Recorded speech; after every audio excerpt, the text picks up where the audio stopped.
Hello friends, હું છું Hardik Patel icon engineering tuition ક્લાસીસની ચેનલમાં વિદ્યાર્થી મિત્રો આપનું સ્વાગત છે। ડિપ્લોમા સેમેસ્ટર 2 ની અંદર જે સબ્જેક્ટ આવે છે એન્જિનિયરિંગ મિકેનિક્સ ઈએમ।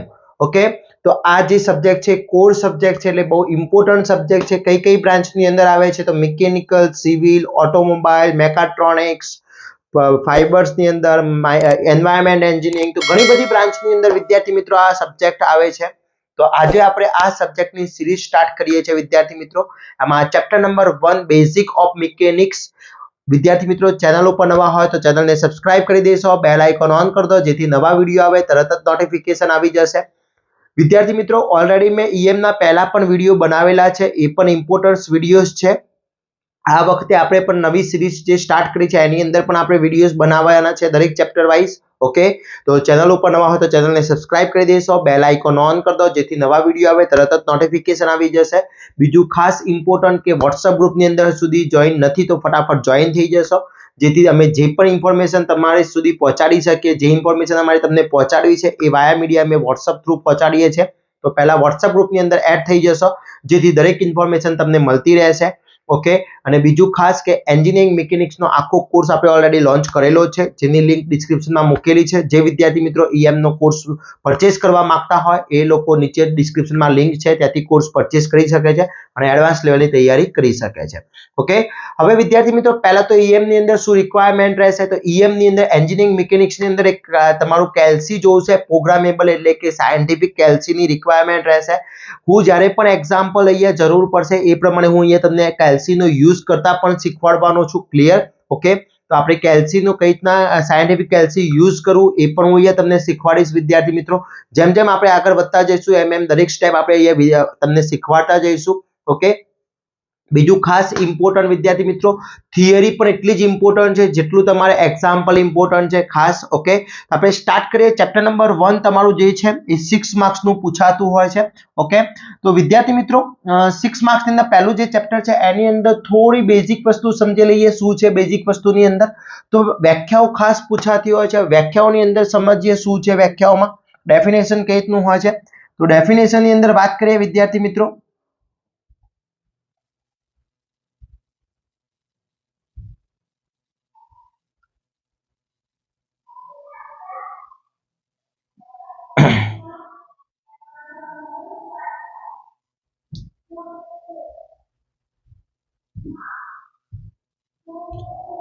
ઓકે, તો અહીંયા આપણે વાત કરીએ એન્જિનિયરિંગ મિકેનિક્સની અંદર વિદ્યાર્થી મિત્રો।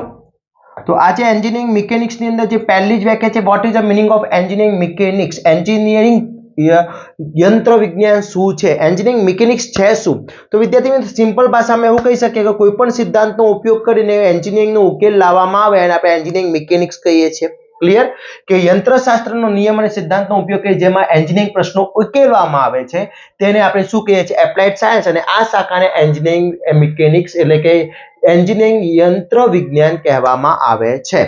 ઓકે, તો એન્જિનિયરિંગ મિકેનિક્સની શાખાઓ કઈ કઈ છે સમજીએ થોડું। તો વિદ્યાર્થી મિત્રો ફર્સ્ટ તમારી જે એન્જિનિયરિંગ મિકેનિક્સની છે સ્ટેટિક્સ એટલે કે સ્થિતિશાસ્ત્ર અને બીજી છે ડાયનેમિક ગતિશાસ્ત્ર। એટલે કોઈ પણ પદાર્થ છે બે ટાઈપના પદાર્થો, એક સ્થિર હોય અને એક ગતિ કરતો હોય। ઓકે, સમજો કે કોઈ વજન છે, કોઈ પદાર્થ પડ્યો છે તો ટેબલ ઉપર કોઈ પદાર્થ છે, આ ટેબલ છે એના ઉપર કોઈ પદાર્થ પડ્યો છે તો એ સ્થિર છે।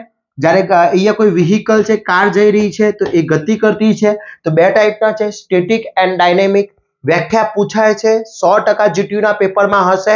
બીજું ખાસ ધ્યાન રાખજો તમે કઈ બ્રાન્ચના વિદ્યાર્થી મિત્રો છે, ઓટોમોબાઈલના છો, મિકેનિકલના છો, સિવિલના છો, મરીન એન્જિનિયરિંગ છે, એન્વાયરમેન્ટના છો, જે પણ વિદ્યાર્થી મિત્રો જે બ્રાન્ચના હોય એ બ્રાન્ચનું પોતાનું નામ લખીને મને કોમેન્ટ કરશો જેથી મને પોતાને આઈડિયા આવે કે મારા વિડીયોઝ કઈ કઈ બ્રાન્ચના વિદ્યાર્થી મિત્રો જોવે છે તો એ પ્રમાણે હું તમારું આગળ કામ કરતો રહીશ વિદ્યાર્થી મિત્રો। ક્લિયર?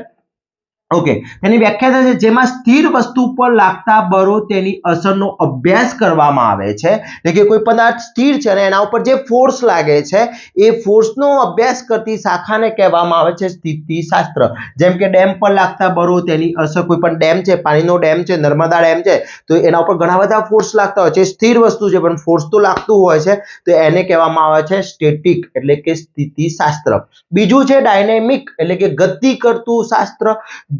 જેમાં ગતિમાન વસ્તુઓ ઉપર લાગતા બળો તેની અસર કરવામાં આ અસરનો અભ્યાસ કરવામાં આવે છે, સ્ટડી કરવામાં આવે છે, તેને કહેવામાં આવે છે ડાયનેમિક. એટલે કારમાં હોય ત્યારે તેનો અભ્યાસ કરતા હોય એને આપણે ડાયનેમિક કહીએ છીએ. હવે ડાયનેમિકના પાછા બે પ્રકાર છે, કાઇનેટિક્સ એન્ડ કાઇનેમેટિક્સ, એટલે કે બળ ગતિ વિજ્ઞાન અને શુદ્ધ ગતિ વિજ્ઞાન. હવે બળ ગતિ વિજ્ઞાન શું છે? તો જેમાં ગતિ ઉત્પન્ન કરનાર બળો અને ગતિ બંનેનો અભ્યાસ કરવામાં આવે. એટલે કે કોઈ પદાર્થ છે, કાર છે, તો કારનું એન્જિન જે ગતિ ઉત્પન્ન કરે છે અને એનો ફોર્સ, એ બંનેનો અભ્યાસ કરવામાં આવે, એને કહેવામાં આવે છે કાઇનેમેટિક્સ. ઘર્ષણ છે, ટોર્ક છે, ગ્રેવિટી છે, આ બધું કહેવામાં આવે છે કાઇનેટિક્સ. ઓકે, આ વ્યાખ્યાઓ પૂછાય છે વિદ્યાર્થી મિત્રો. ઓકે, વ્યાખ્યાઓ છે, ડેફિનેશન છે, પૂછાય છે, તૈયાર કરવાની છે.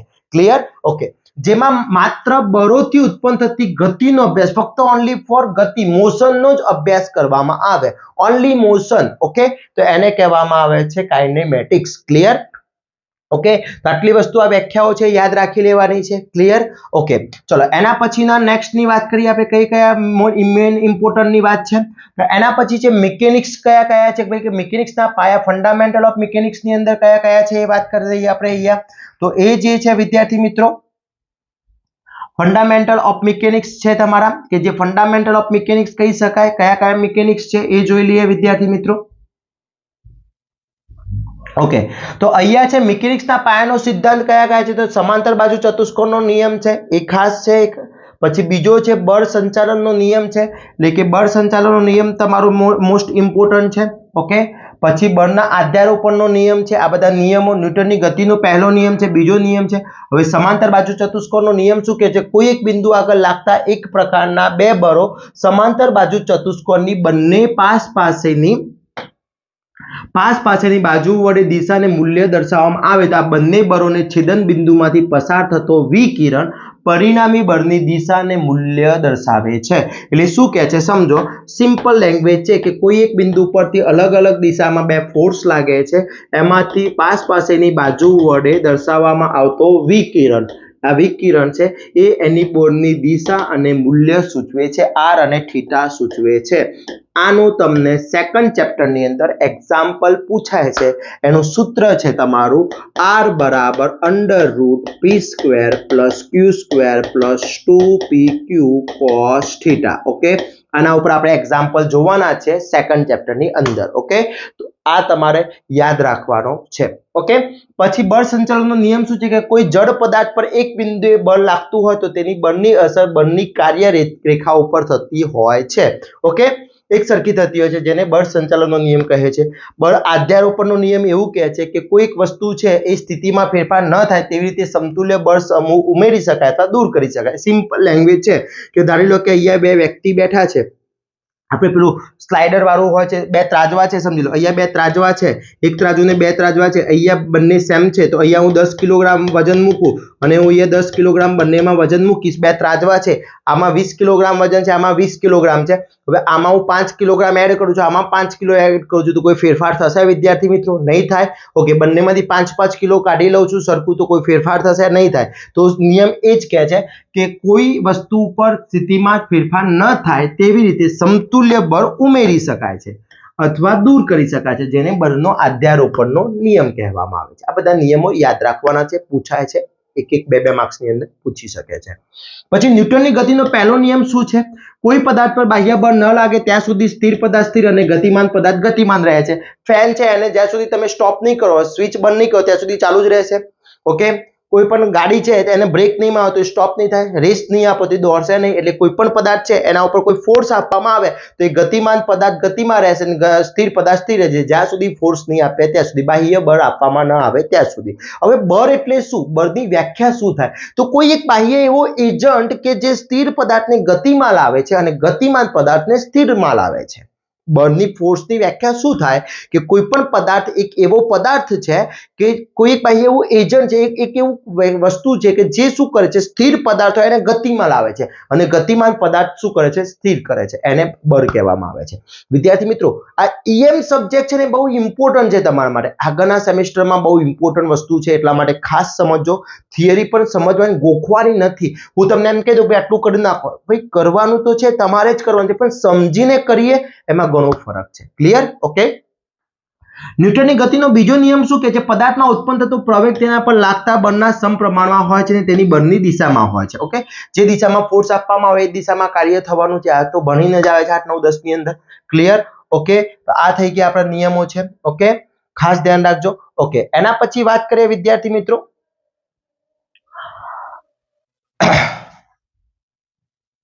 હવે અદિશ અને સદિશની વાત કરી લઈએ. અદિશ રાશિ કોને કહેવાય છે? સદિશ રાશિ કોને કહેવાય છે? બળો કયા કયા ટાઈપના હોય છે એની વાત કરી લઈએ આપણે અહીંયા. તો અદિશ રાશિ એટલે શું, સદિશ રાશિ એટલે શું, એની વાત કરવાની છે. ઓકે, ચલો તો ફર્સ્ટ વાત કરીએ સ્કેલર ક્વોન્ટિટી. સ્કેલર ક્વોન્ટિટી કોને કહેવામાં આવે છે? વેક્ટર ક્વોન્ટિટી કોને કહેવામાં આવે છે? તો સ્કેલર એટલે શું? જે રાશિ દર્શાવવા માટે ફક્ત મૂલ્યની જરૂર પડે તેને અદિશ રાશિ કહેવામાં આવે છે. જે રાશિને દર્શાવવા માટે ફક્ત મૂલ્યની જરૂર પડે, તમને ઘરેથી મોકલે અને બાઇક લઈને ગયા, બાઇકમાં પેટ્રોલ પતી ગયું, પેટ્રોલ પંપ ઉપર જઈએ છીએ અને આપણે ત્યાં જઈને કહીએ ભાઈ મારે પેટ્રોલ પૂરવું છે, તો આપણે શું કહીએ છીએ? 100 રૂપિયા અથવા 1 લીટર. આપણે એમ કહીએ છીએ ઉત્તર દિશામાં 100 લીટર, દક્ષિણ દિશામાં 100 રૂપિયા ને એવું કહીએ છીએ? ના, તો ફક્ત ત્યાં મૂલ્ય, આ ફિઝિક્સમાં ભણીને આવ્યા છીએ ને આપણે. તો અદિશ અને સદિશ, તો જે રાશિને દર્શાવવા માટે ફક્ત મૂલ્યની જરૂર પડે છે એને આપણે શું કહીએ છીએ? અદિશ રાશિ કહીએ છીએ. Mass, length, density, volume, energy, temperature, electric charge, આ બધા અદિશ રાશિ છે. વેક્ટર ક્વોન્ટિટી, સદિશ રાશિ કોને કહેવાય? આ સ્કેલર થઈ ગઈ. વેક્ટર, તો જે રાશિ દર્શાવવા માટે મૂલ્ય અને દિશા બંનેની જરૂર પડે તેને સદિશ કહીએ છીએ. શું કહીએ છીએ? સદિશ રાશિ કહીએ છીએ. મૂલ્ય અને દિશા બંનેની જરૂર પડશે એને સદિશ કહીએ છીએ. Okay, clear? હવે વાત કરીએ એસઆઈ સિસ્ટમ. તો એમકેએસ, સીજીએસ અને એફપીએસ, તો 3 ટાઈપની સિસ્ટમ છે. એમકેએસ માં લેન્થ એટલે કે લંબાઈ, શું છે? લંબાઈ. લંબાઈનો એકમ થશે મીટર. શું થશે? મીટર. લંબાઈનો એકમ થશે મીટર. આનો એકમ થશે સેન્ટીમીટર. સીજીએસ માં લંબાઈનો એકમ થશે સેન્ટીમીટર અને અહીંયા થશે ફૂટ. એ જ રીતે માસ એટલે કે વજન, વજનનો એકમ થશે કિલોગ્રામ, અહીંયા ગ્રામ અને અહીંયા પાઉન્ડ. પાઉન્ડમાં મપાય છે. એ જ રીતે ટાઈમિંગમાં સેકન્ડ, સેકન્ડ અને સેકન્ડ. ક્લિયર? તો આ સીજીએસ સિસ્ટમ, એમકેએસ સિસ્ટમ અને એફપીએસ સિસ્ટમ છે વિદ્યાર્થી મિત્રો. ઓકે, હવે ખાસ યાદ રાખજો એસઆઈ યુનિટ, આ બધું ફિઝિક્સમાં આપણે ભણીને જ આવ્યા છે વિદ્યાર્થી મિત્રો. એપ્લાઇડ ફિઝિક્સ હતું એની અંદર આ ફિઝિક્સ આવતું હતું, એમાં આપણે આ ભણીને જ આવ્યા છે. એ જ સિસ્ટમ છે. એના પછી વાત કરીએ એસઆઈ યુનિટ. તો એસઆઈ યુનિટ કેટલા ટાઈપના એસઆઈ યુનિટ છે? તો એસઆઈ યુનિટની વાત કરીએ વિદ્યાર્થી મિત્રો. લેન્થ, લેન્થનો એસઆઈ યુનિટ એટલે લંબાઈ, લંબાઈનો એસઆઈ યુનિટ થશે મીટર, એને એમ વડે દર્શાવવામાં આવશે. માસ એટલે કે વજન, વજનનો એસઆઈ યુનિટ થશે કિલોગ્રામ, કેજી વડે દર્શાવવામાં આવે છે. ટાઈમ એટલે કે સમય, સમયનો એસઆઈ યુનિટ થશે સેકન્ડ, જેને એસ વડે દર્શાવવામાં આવે છે. ઇલેક્ટ્રિક કરંટ, એમ્પિયર, વિદ્યુત પ્રવાહ, એને કેપિટલ એ. ટેમ્પરેચર, તાપમાન, કેલ્વિનમાં દર્શાવવામાં આવે છે. કે વડે બતાવવામાં આવે છે.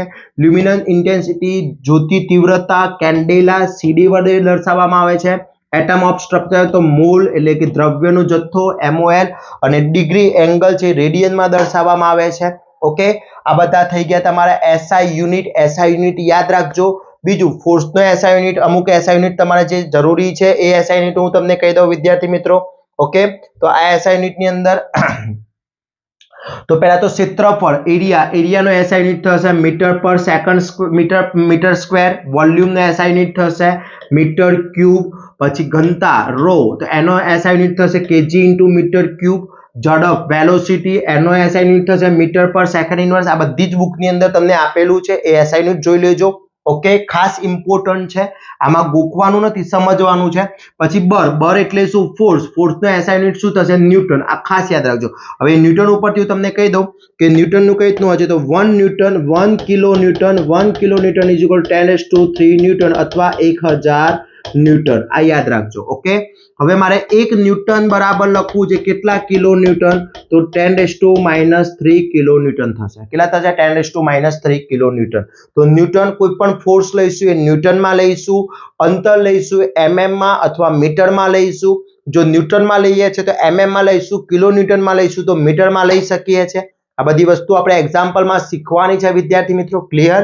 ઓકે, ચલો એના પછી આપણે વાત કરીએ નેક્સ્ટ આપણો જે ટોપિક છે, આની 6 માર્ક્સની થિયરી પૂછાય છે એટલે સમજી લો एक SI યુનિટ આપણે જોઈ ગયા લંબાઈ એ જોઈ ગયા SI યુનિટ છે ઓકે હવે ટાઈપ ઓફ ફોર્સ કઈ ટાઈપના ફોર્સ લાગતા હોય છે એ વસ્તુ અહીંયા સમજવાનું છે તો ટાઈપ્સ ઓફ ફોર્સ કયા કયા છે તો પહેલો છે પુલ બળ એને શું કહેવાય પુલનો મતલબ થાય છે ખેંચાણ બળ શું કહેવાય છે ખેંચાણ બળ બીજું ઇંગ્લિશમાં કહેવાય છે ટેન્સાઇલ ફોર્સ યાદ રાખજો કે પદાર્થ છે હું બે બાજુથી ખેંચું છું તો ખેંચવાથી શું થાય એની લંબાઈમાં વધારો થાય સિમ્પલ ઉદાહરણ ચિંગમ હોય છે ચિંગમને બે બાજુથી ખેંચીએ છીએ રબર છે બે બાજુથી ખેંચીશું તો લંબાઈમાં વધારો થશે પણ એની જાડાઈ છે એટલે કે ડાયામીટરમાં શું થશે ઘટાડો થશે તો એના અસરથી શું થાય પદાર્થની લંબાઈમાં વધારો થાય છે ઓકે આ ટાઈપનો ફોર્સ હોય તો પુલ ફોર્સ કહેવામાં આવે અથવા ટેન્સાઇલ ફોર્સ કહેવામાં આવે પુલ અને પુશ બારણા ઉપર લખેલું હોય છે ગમે એટલા ભણેલા હશું તો 2 મિનિટ તો વિચારે છે કે ખેંચું કે બંધ તો પેલા બારણા ઉપર લખેલું હોય છે કોઈ પણ જગ્યાએ શોરૂમમાં જઈએ છે ત્યાં પુલ અને પુશ લખેલું હોય છે તો પુશમાં તો આઈડિયા આવી જાય છે આપણે આમ ધક્કો મારી દઈએ છીએ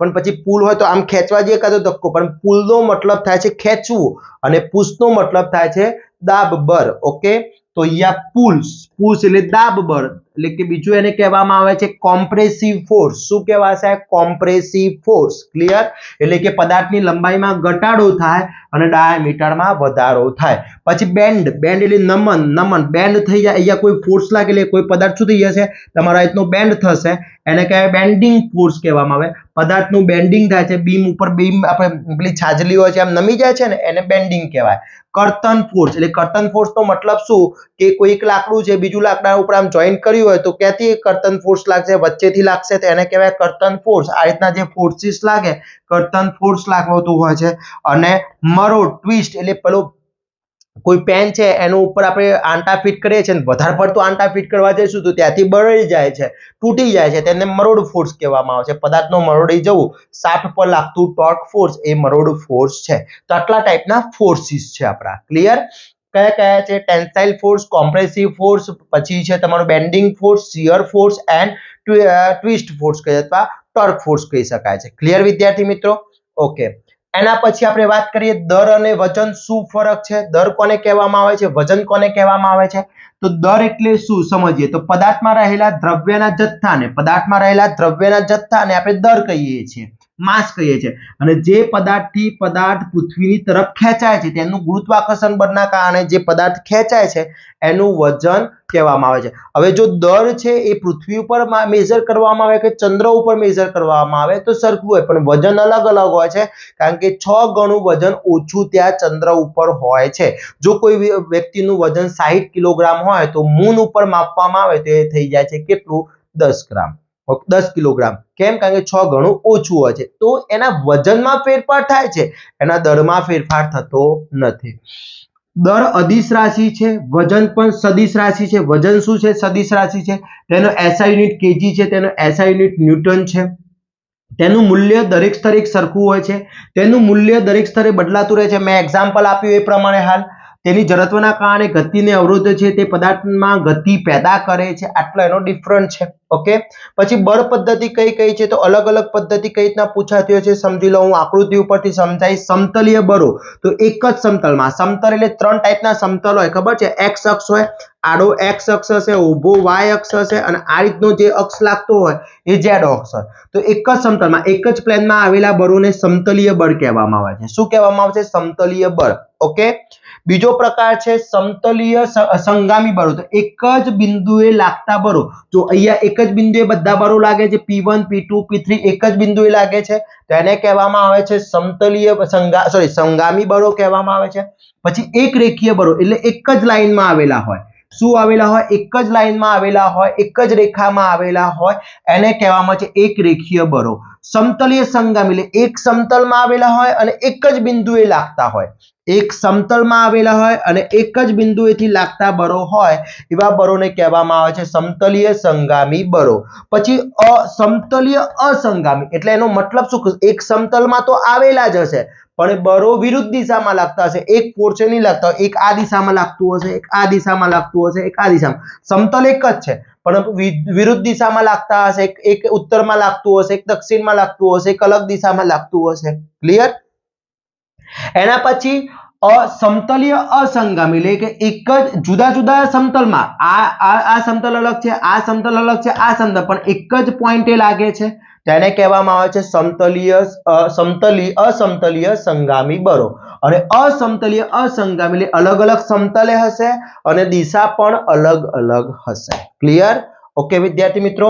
પછી સમાન સમાંતર બરો એટલે કે એક જ લાઈનમાં એક જ સમાંતર હોય અથવા પેરેલલ હોય, એને કહેવામાં આવે છે અસમાન સમાંતર બરો. એટલે કે વિરુદ્ધ, એક ઉપર જતું હશે, એક નીચે આવતું હશે, કે હોરિઝોન્ટલ જતું હશે, એક વર્ટિકલ આવતું હશે, એને કહેવામાં આવે છે. ક્લિયર વિદ્યાર્થી મિત્રો?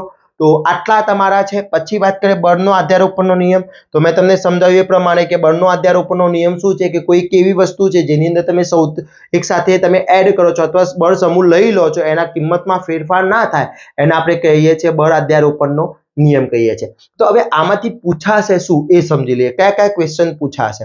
તો ક્વેશ્ચન વિદ્યાર્થી મિત્રો હું તમને કહી દઉં કયા કયા ક્વેશ્ચન છે. એના આઈએમપીસ આપણે ઓલરેડી બનાવી દીધા છે. ઓકે, એના આઈએમપી હું ટૂંક સમયની અંદર જેમ ચેપ્ટર ફિનિશ થઈ જશે એમ ચેપ્ટરના આઈએમપી હું મૂકતો રહીશ વિદ્યાર્થી મિત્રો. ક્લિયર?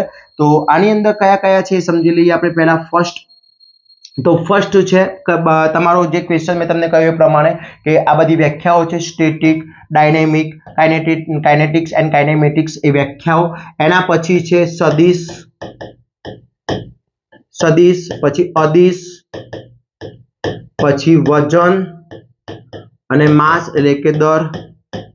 ઓકે, એના પછી MKS, CGS and FPS. Okay, SI unit અને ટાઇપ્સ ઓફ ફોર્સ.